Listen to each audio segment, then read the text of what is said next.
Alright, so here I am edging the cookie so I can go ahead and flood it.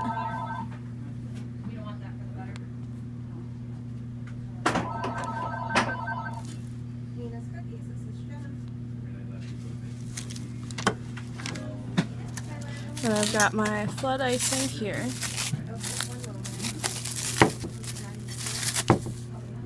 Get rid of all the air bubbles as much as you can.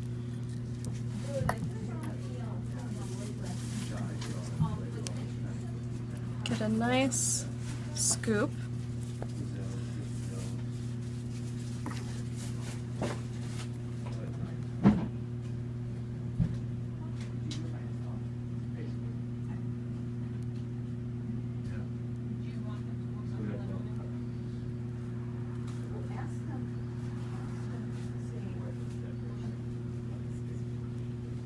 And you just want to kind of smooth it out.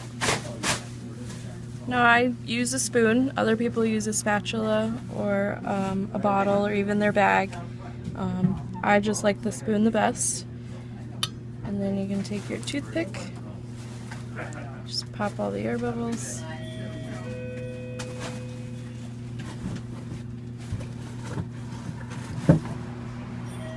I'll start with the snow on the bottom. And just kind of a little random.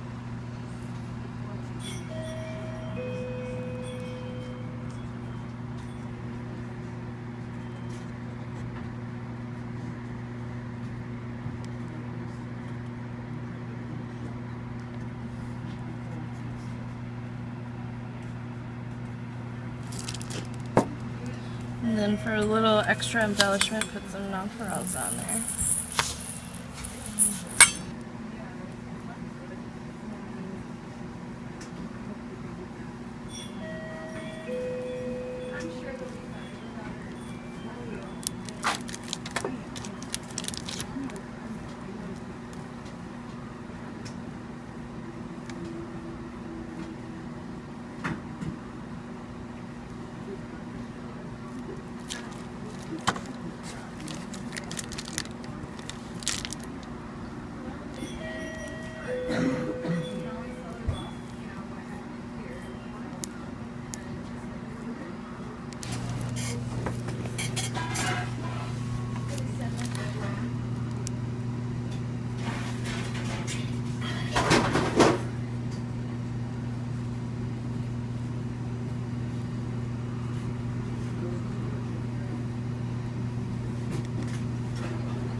One thing to remember when you're flooding something that you're going to put either sugars or nonpareils or something on, you want to make sure not to put too much icing because then it could overflow.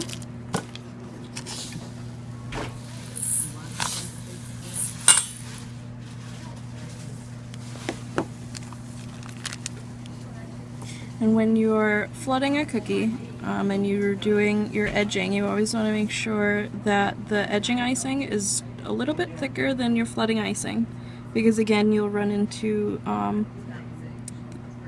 that the icing could overflow over the edge if there's not a good barrier there.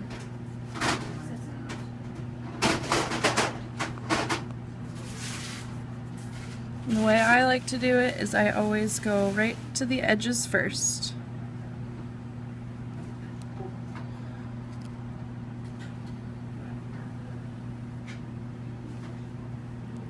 And then I swirl it around and get it nice and even all around.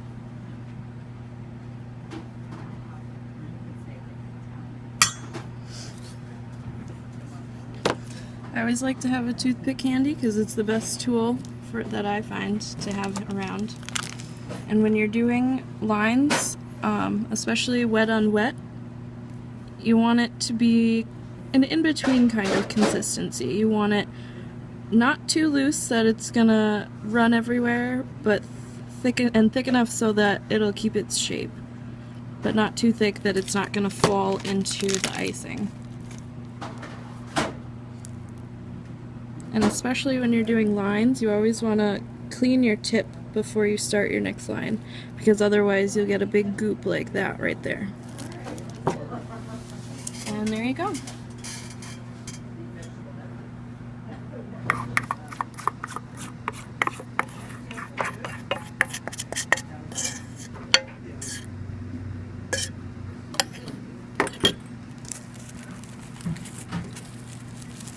And then you want to make sure to get rid of as much air in there as possible. Squeeze it tight and then just kind of wrap it around. Take one end. I always kind of pinch one end a little bit more, and then the other end, that's the end that I'll knot. And then you take your bag. I use the couplers. Put it in there like that. Pull it out. And then you can snip it off and put whatever tip you want on there.